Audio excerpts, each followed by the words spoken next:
Hey, so we're back here at the hydro station because there's kind of something of the utmost importance that I completely forgot.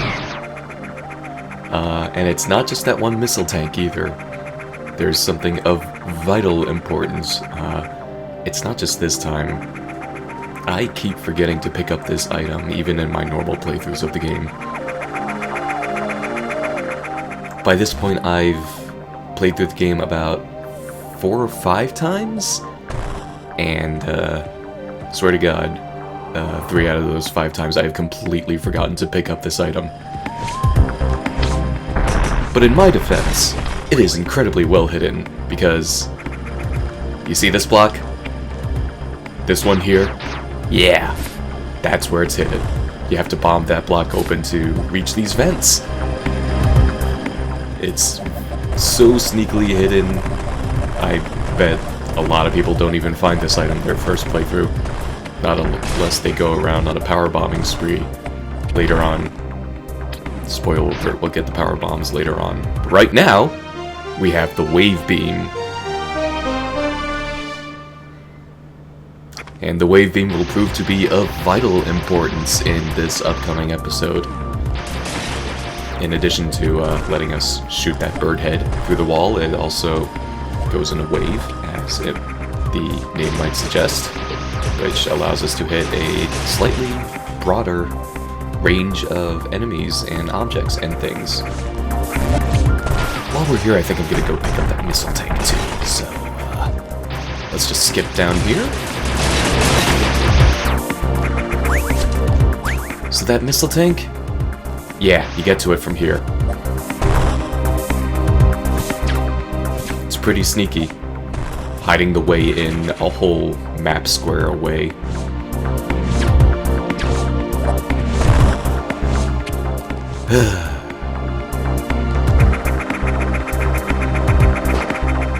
Sometimes I just feel ashamed, you know? But no matter. Only took a little bit of going out of our way to get the items that we were missing. So let's go back and get the industrial station properly started, shall we? So, let's head down this shaft. These dirt piles are a lot easier to shoot through with the wave beam.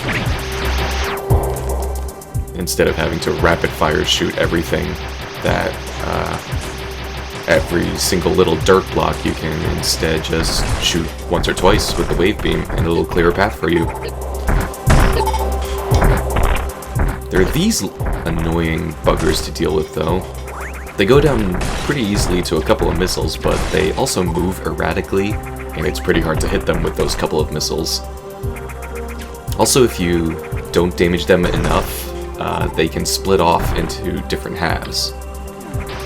Thankfully, this coming upgrade will help solve that problem. I don't know how to pronounce this, honestly. The Spazer Beam? I don't want to say Spazzer Beam. Anyway, the Spazer Beam widens our range even more considerably, and now these enemies that were annoying us so hard before, with the combination of the wave beam and the Spazer Beam, they are... well, I'm not going to say jokes. They're still pretty annoying. But they go down a lot easier. And man, look how quickly I cleared out that dirt pile. So let's head over here and make use of our new... well, I guess we can't make use of our new beam against a Metroid. This fight's embarrassing in a lot of ways. Again, there isn't really any good footing to get a good vantage point on the Gamma Metroid. So it's really hard to get a good beat on it without just standing there and letting it grapple you. By the way, you can fall out of the room during this fight, and it will reset the Gamma Metroid's status. So, don't waste your missiles, and be careful not to fall. Simple, basic video game advice that everyone should follow. Just don't do it. Don't fall.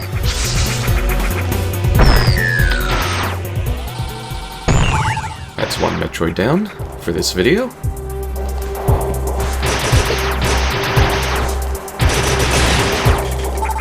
Those hoppers are a little easier to deal with.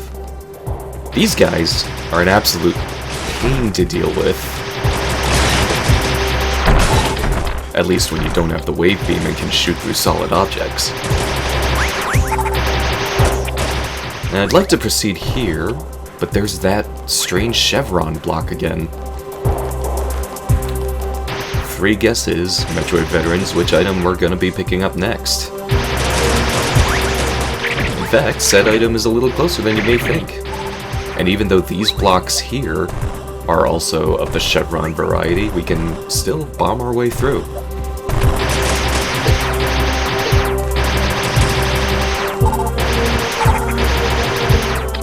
So beyond this missile door is our 3rd upgrade of the video, the speed booster.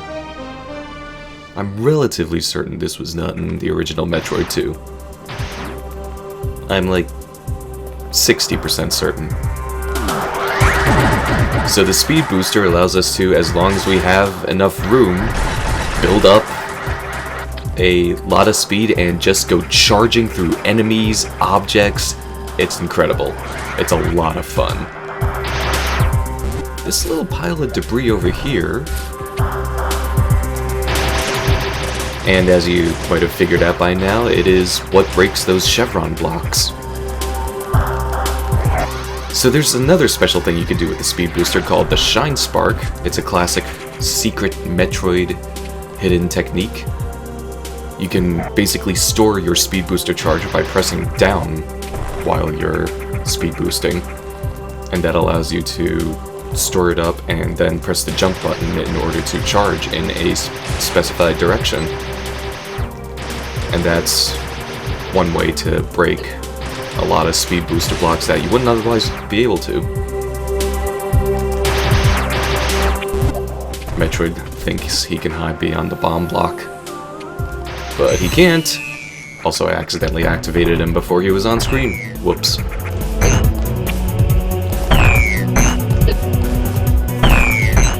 Now, it could just be me, but I swear that once you hit these new and improved Alpha Metroids with a missile, the next one that would hit is seriously just going to bounce off because he dodges it so perfectly. Computer, as always, is a cheating bastard. But that's okay, because over here, we have our next E-Tank.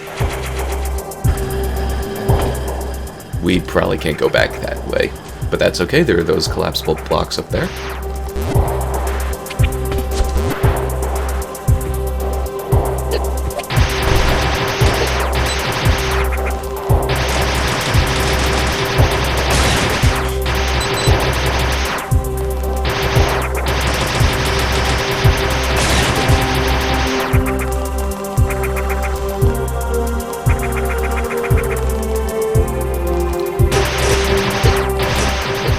Hoppers are, I may have already said this, but those hoppers are a lot easier to deal with now that we have the spacer and the wave beam.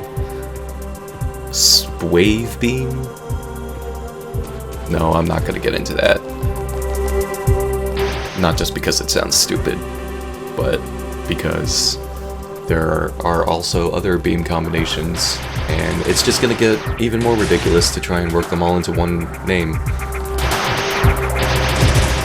Now, the item hidden on this map square absolutely confounded me for some reason. I seemed to remember it being on the ceiling, but clearly I was thinking of something else. But I just was not convinced for a while. I mean, I decided it wasn't worth my time at this moment, but later well, you'll see. It's kind of embarrassing. Much like most of this LP, am I right? So past all of these annoying punks,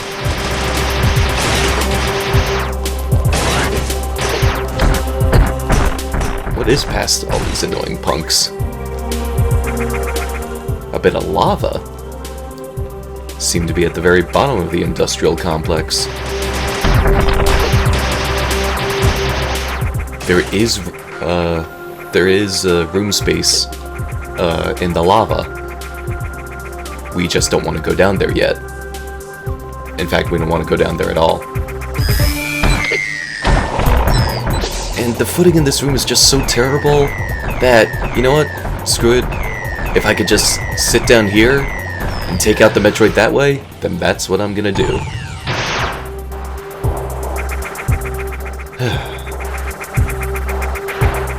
So that's that Metroid taken care of.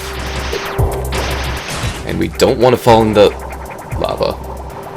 Because falling in the lava does a number of things. Number one, obviously it slows you down, much like water.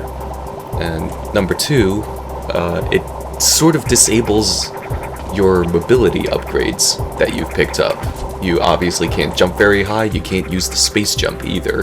That's why you have to find your way back to actual environment that you can climb on in order to get out. It's rather annoying to deal with at this stage of the game.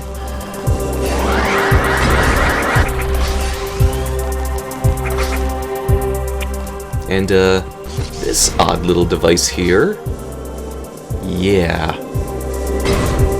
So we get to play this little sort of mini-game of sorts involving this hopper that we've come across. I don't know if that's their actual name, but that's what I'm gonna call them.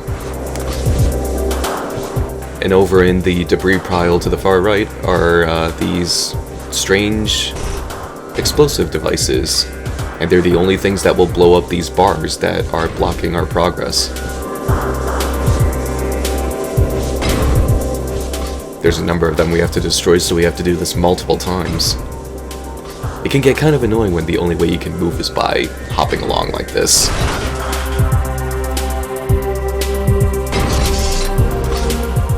So yeah, this is kind of a slow process. I'm just gonna go ahead and speed it up here for you. You can actually direct the way that the missile falls out of your grasp.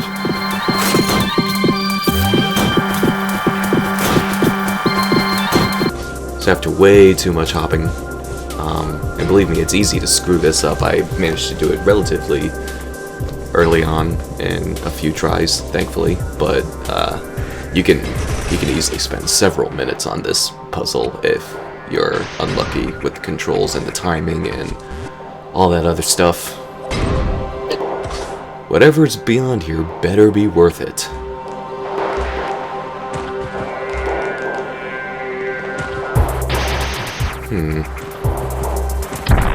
Well, we can't get past that. And we're forced down here in order to grab our fourth upgrade of the video, the super missiles. Again, I'm not actually sure if these were in the original Metroid. This is past the point I ever played the original Metroid 2. So, if you're expecting any further comparisons, I'm sorry to disappoint you. And, you would think that the music cutting out here is a suspense building technique or something, you know, something to build tension while you work your way towards what's inevitably going to be some big threat. Yeah, no, it's a glitch. It's never happened before. I'm not exactly sure what triggered it. It must have been just picking up the super missile at the wrong time. That pausing there was just me going, music, are you sure you're not coming back? Hello? Maybe if I activate all these other sound effects? Music. It takes me a while for me to accept that it's just not coming back. Not the way it is. So, if you'll excuse me, I'm just gonna step over here to save the game and reload. There we go, that's better. The music for this game was composed by Dr. M64, who is the main driving force behind this game. So, props to him. multi-talented.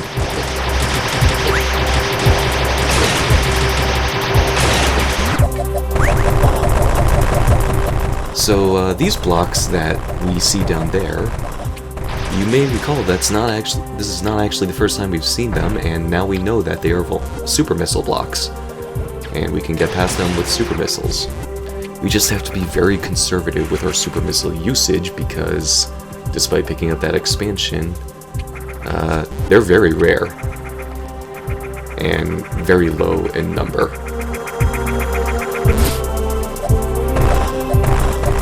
And again, I am just convinced that the item on that particular map square is on the ceiling for some strange reason. It's like the bombs are making... Are you sure? Maybe... I don't know, maybe I should just check over here. Aha! There it is. I knew we needed to use the speed booster somehow. I just couldn't quite remember how or where to do so. But now that we know, it should be a simple matter, right? Just gotta build up the speed booster, store the shine spark, and then charge, right? Yeah, about that. So, it's... there's quite a bit of momentum when you try and stop to store the shine spark. You also do lose the shine spark if you're hit by an enemy.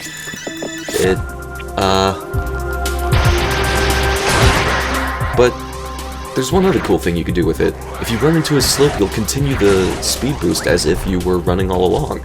And that's what allows me to finally grab that stupid missile tank.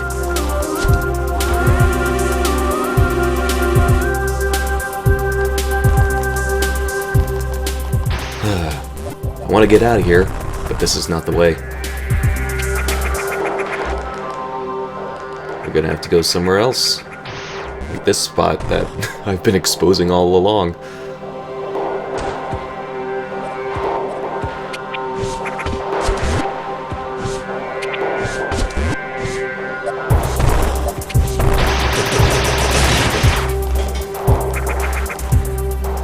So I'm gonna let you in on a little secret. That Metroid we killed like 7 minutes ago was the last one in the video. We did not make a lot of Metroid progress this time, but we did collect quite a number of upgrades to our arsenal, and that's always worth something. Certainly the wave and spacer beams are going to be of great use from now on, and super missiles are incredible offense techniques. I say technique like it's an actual thing. Like it's a judo technique or something, but no, you just switch to it. It's like any other Metroid game. Like Zero Mission specifically. Also, if you shine spark up here, that's how you get that missile tank. It's blocked by speed booster blocks. That's the only way to get it. I discovered that one completely by accident. I'm rather proud. Most of the extremely well-hidden items in this game are hidden behind shine spark puzzles like that. A lot like Zero Mission, actually. So, we finally made it back here, and I think this may be a good time to cut it off. So next time we'll see if we can take care of those remaining 7 Metroids. It's a decent amount.